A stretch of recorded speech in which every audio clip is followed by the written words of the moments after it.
संध्याकाळचं जेवण असो किंवा सकाळचा नाश्ता किंवा दुपारची छोटी मोठी भूक, त्यावेळेस तुम्ही हे मस्त भन्नाट, चटपटीत आणि पौष्टिक असे कैरीचे शेंगोळे नक्की ट्राय करा. नमस्कार मैत्रिणींनो, सिंपल मेजवानी मराठीमध्ये आज आपण झटपट होणारे मस्त चटपटीत आणि चटकदार असे कैरीचे शेंगोळे करणार आहोत.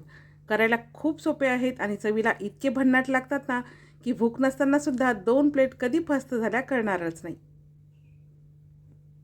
शेंगोळ्यासाठी सगळ्यात आधी आपण वाटण तयार करणार आहोत. त्यासाठी 15 ते 20 लसूण पाकळ्या, 1 चमचा जिरे, 1 इंच आल्याचे तुकडे करून घेतले आहेत. 4 ते 5 हिरवी मिरची, मुठभर कोथिंबीर याचं वाटण करून घ्यायचं आहे. पाणी न घालता अशा पद्धतीचं वाटण इथे मी करून घेतलं. आता शेंगोळे करण्यासाठी एका भांड्यामध्ये 2 मोठ्या वाटी गव्हाचं पीठ घ्यायचं आहे. त्याच वाटीने पाव वाटी डाळीचं पीठ म्हणजे बेसन. यामध्ये चवीनुसार मीठ टाकायचं. इथे मी 1 वाटी कैरीचा किस करून घेतला आहे. तर यामधला अर्धा किस आपण पिठामध्ये घालणार आहोत व अर्धा किस आपण नंतर वापरणार आहोत. कैरीचे शेंगोळे करायला खूप सोपे आहेत आणि चवीला खूप मस्त चटपटीत असे लागतात. तयार केलेलं 1 चमचा वाटण घातलं आहे. इथे मी प्रथाची हळद घेतली आहे. प्रथाची हळद शुद्ध हळकटापासून तयार केली जाते, त्यामुळे कुठल्याही पदार्थामध्ये कमी घालावी लागतं. तर छोट्या चमच्याने अर्धा चमचा हळद घातली आहे.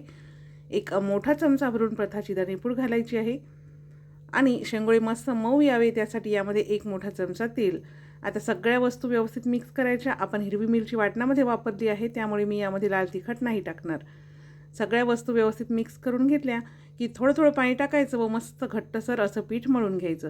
शेंगोळे करण्यासाठी पीठ मऊ, सैलसर किंवा पातळ करायचं नाही. तर अशा पद्धतीचं मस्त घट्टसर असं पीठ मळून घ्यायचं, बघू शकता. आता या पिठावरती थोडंसं तेल टाकायचं व हे तेल पिठाला सगळ्या बाजूने व्यवस्थित असं लावून घ्यायचं आणि त्याच्यावरती झाकण ठेवून 10 मिनिटे पीठ मुरू देऊया. तोपर्यंत आपण पुढची तयारी करूया. एका कढईमध्ये 1 पळी भरून तेल घालायचं आहे. तेल छान कडकडीत गरम झालं की यामध्ये 1 चमचा मोहरी छान अशी तडतडली की कढीपत्ता टाकायचा आहे आणि आपण तयार केलेलं वाटण 1 चमचा वाटण आपण पिठामध्ये वापरलं. बाकीचं उरलेलं सगळं वाटण कढईमध्ये घातलं आहे. याचा कच्चेपणा दूर होईपर्यंत वाटण परतून घ्यायचं. वाटण व्यवस्थित असं परतून झालं की जो उरलेला कैरीचा किस आहे ना, तो यामध्ये टाकायचा. कैरीचा किस टाकून मिक्स करून घेऊया.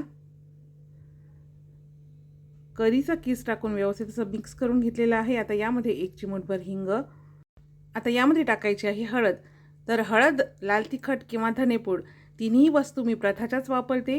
प्रथाच्या या मसाल्यामुळे आपल्या भाजीला किंवा आपल्या शेंगोळ्याला खूप छान रंग व चव येते. प्रथाचे सर्वच मसाले उत्तम व दर्जेदार साहित्यापासून बनवले जातात. यामध्ये दुसरी कुठलीही भेसळ केली जात नाही. हळद टाकल्यानंतर मिक्स करून घेतलं. मिक्सरच्या भांड्यामध्ये 1 वाटी पाणी टाकून भांडं विसळून घेतल्यानंतर शेंगोळे शिजण्यासाठी भरपूर असं पाणी टाकायचं.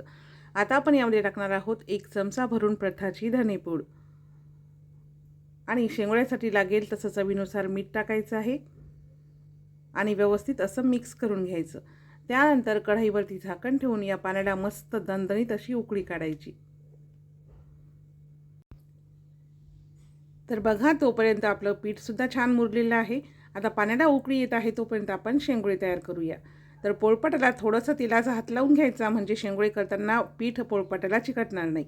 पिठाचा छोटासा गोळा घ्यायचा, त्याचा अशा पद्धतीने रोल करायचा व आवडीच्या आकाराच्या शेंगोळे करायच्या. इथे मी गोल अशा शेंगोळे करून घेत आहे.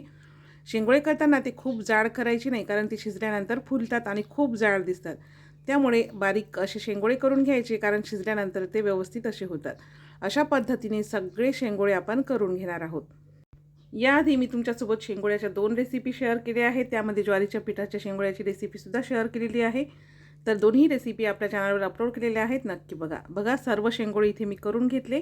आता एक छोटासा पिठाचा गोळा इथे मी घेतला आहे. फुलपात्रामध्ये किंवा वाटीमध्ये थोडंसं पाणी घ्यायचं. या पाणीमध्ये हा पिठाचा गोळा व्यवस्थित मिक्स करून घ्यायचा. अशा पद्धतीने पाण्यामध्ये पिठाचा गोळा मिक्स करून घेतला नाही, हे पाणी शेंगोळ्यामध्ये टाकलं की त्याने आपले शेंगोळे मस्त दाटसर व एकसंध असे होतात. तर बघा, आता तोपर्यंत पाण्याला सुद्धा मस्त दणदणीत अशी उकळी आलेली आहे. तर सगळ्यात आधी आपण जो पिठाचा गोळा पाण्यामध्ये मिक्स करून घेतला होता ते पाणी यामध्ये टाकायचं. अशा पद्धतीने पिठाच्या गोळ्याचं पाणी टाकल्यामुळे आपले शेंगोळे मस्त घट्टसर होतात. आणि आता यामध्ये तयार केलेले शेंगोळे टाकून घ्यायचे.